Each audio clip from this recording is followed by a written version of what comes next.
Rickabro 23. Today in this video we're going to take a quick look-see-loo at the SMSL SA300 Bluetooth receiver with built-in DAC, auxiliary inputs, and 80 watt per channel amplification. Just crazy. So when I was unboxing this, I was jamming to my old school Marantz receiver, and I'm like looking at this thing, I'm looking at the size, it's like the size of my cell phone, you know? And I'm like, I don't know, man. I know this Class D technology is getting better and better by the day, but 80 watts a channel, seriously? This thing's just, I don't know, we're gonna see. So I went into testing this with blinders on. I mean, I'm gonna just be straightforward. And this thing blew me away. Just totally blew me away. I originally purchased this because I want to build my wife a little micro system down in her hobby room or her craft room.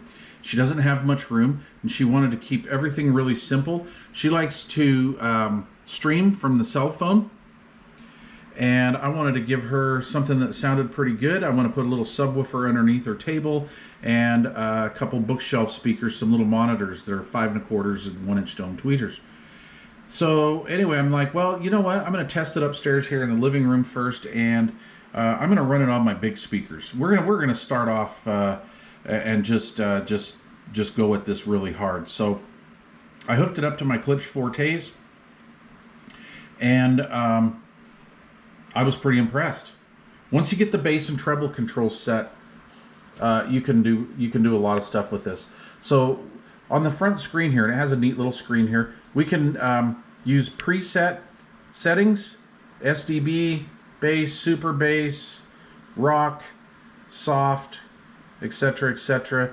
And I really don't get into that. I like using the tone controls, and so I just use separate bass and treble.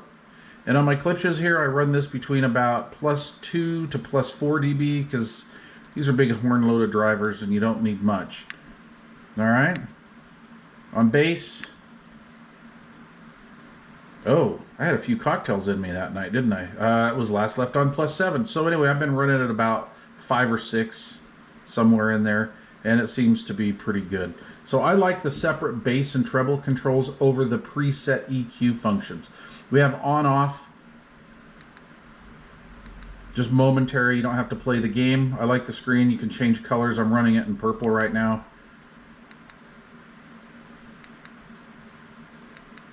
So Bluetooth is where I usually use it. I've used USB in a little bit. I've done a little bit of work with the computer on here, and it sounds really good. And then line in, it's not deaf. It's got good line input. I like the sensitivity on the RCAs. So let's take a look at the back. Okay, on the rear panel we have 3 RCAs along the top. We have auxiliary analog RCA input. We have subwoofer output. This is a summed output, meaning they take signal from left and right channels and sum it into a Y. Think of it as a Y connector. This is full range output here, and I'll get into that in a second. We have speaker level outputs here. These are not for powered speakers. You can't use powered speakers with this because we got 80 watts and 80 watts. So don't hook those up to powered or things are going to go boom. All right. We have USB input right here. This will allow us to hook our home computer or laptop up to this. And yeah, it's kind of a neat feature. Not really into that myself. This is our power input jack. This comes with a little brick transformer that goes from 120 volts to 24 volts at about, I think it was 6.5 or 6 3/4 amps. We have our little SMA connector here. This is the proper polarity SMA, and this is for our antenna that we can put onto here. And I like this kind of SMA connector versus a reverse polarity SMA, because then I can experiment with different types of antennas and see if I can get better range. With this one, honestly though, even with my iPhone, I get almost whole house range. I can get the whole top floor with this, no problem, no skipping, doesn't miss a beat, and I can go downstairs as well. The Android still has a little bit better performance, but I think that's an Apple Android thing as far as I'm concerned. Range on my old school Android just always seems to be better than the Apple. But that being said, this is excellent. So you Apple users out there are are really going to dig this. Okay, here's the deal. I showed you the bass and treble on the front, right? Well, when you plug in your subwoofer, you're getting full range RCA level output.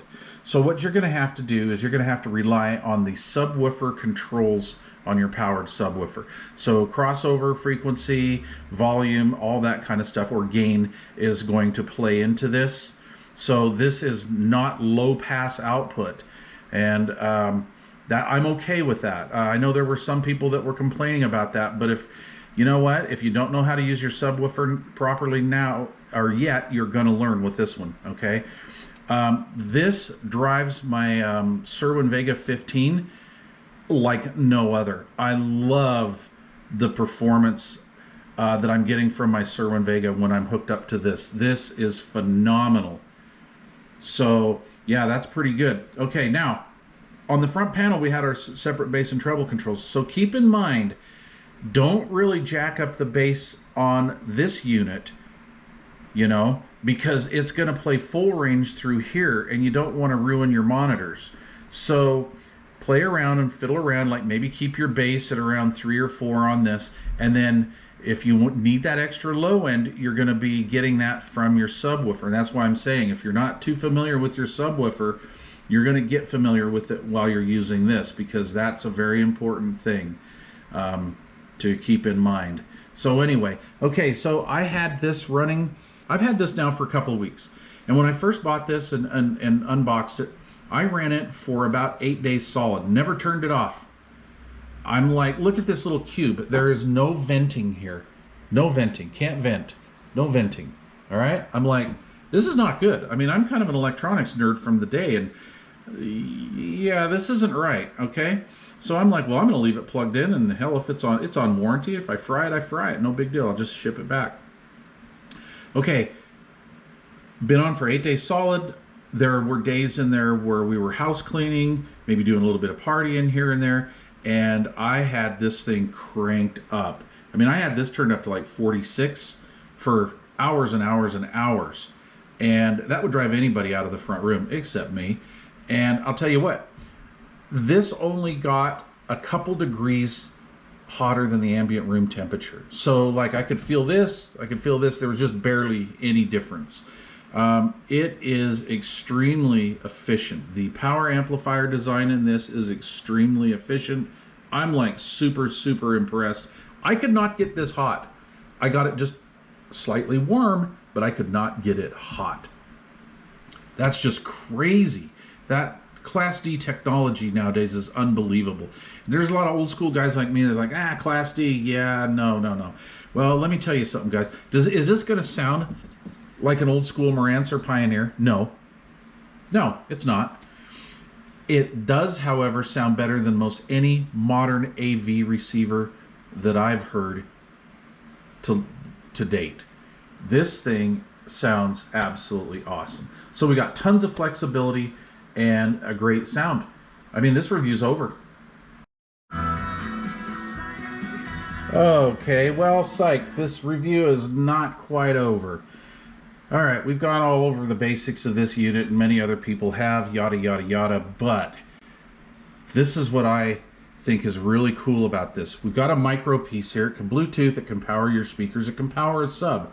I'm sorry, it can drive a sub, okay? Send signal to a subwoofer. What else can it do? What can we do? It only has one input, one RCA input. That's all it has, right? Oh my gosh, I need more than that. Well, do you? Do you really? All right, so I have a few of different preamplifiers laying around, and I'm kind of a Hafler nut. So I'm going to take one of my preamps here. I like to use this one because it has built-in AM FM tuner in it. I got tons of inputs. Yes, these are audio video inputs, but I use them for just the RCA standpoint of them. So what I can do now is I can put this on line in. Now I can have AM FM stereo. I could stack a couple cassette decks up here and a CD player, run it all through here, run it all through here. I've got extended separate bass and treble controls. I got loudness control if I want to do that here. I got all sorts of stuff. So we can take and expand onto this in the analog world, okay? So that leaves many options open, and I'm not seeing a lot of people do that, but you know, whatever. They don't think like me. I think a little out of the box here. I'm just kind of weird that way. or just weird. So another thing that I did with this too, the first day I had this, I thought, you know, I hate my sound bar on my TV. I cannot stand the sound bar. This has Bluetooth. My TV has Bluetooth. It's about a 5-year-old LG big screen, like 65 inch, all right? So I'm like, okay, you know what? I'm gonna pair the TV to this, all right? Now, nowhere, anywhere in any of the lit or advertisement propaganda for this piece does it say anything about latency. So I'm like, okay, this is gonna be bad. This is gonna be like watching a 60s Kung Fu movie, right? Negative. This is awesome to watch TV with. This thing has 0 latency. This matched up to my TV better than a lot of the other outboard Bluetooth devices that I have, including my soundbar. All right? This thing, if you have one of these, try this on your TV. All right? You'll never go back to your soundbar ever. Ever. I'll guarantee it. Well, no, I won't, but you know what I'm saying. All right. So it works for that. So you can do your TV. If you want to, just for giggles, let's bring in the Modi 3 here. Let's say this. Plug your TV into this via optical. Take the analog out. Hook it into here. If you have a setup like this and you want to use a cassette deck and a CD changer stacked up on here, a CD player stacked up on here to go through here, you're fine. Remember, you can still run your volume through your little remote here. By the way, this is a very generic SMSL remote. Only some of the features on this remote works. It has decent range.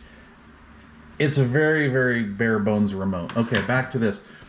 Put your TV into here, take the analog out, put it into an input here, and then run it through here. If you don't have any of this or you don't care for any of this, take your TV, plug it into here, RCA output into line input here, bada boom, bada bing. Now you can watch TV, have it go through here. You can Bluetooth your TV into here. You can Bluetooth from your phone. You could take tape decks, all sorts of stuff, CD players, run it into here. So it's extremely flexible. Comes in 3 colors, black, red, blue. I've got a lot of black boxes, so I wanted to mix it up a little bit and go with red. Guys, this is just a ton of fun for, you know, 140 bucks, 100 and whatever it is, 139. Tons of bang for your buck here. So yeah, I'm gonna give this a thumbs up, big old thumbs up, and just totally recommend the SMSL. This is my first SMSL product, and I'm pretty darn impressed. All right, leave questions or comments down below. Thanks for watching. You're gonna see this in more videos to come. When I get this incorporated in that little mini setup for my wife, I'll show you guys that setup. And yeah, thanks for watching.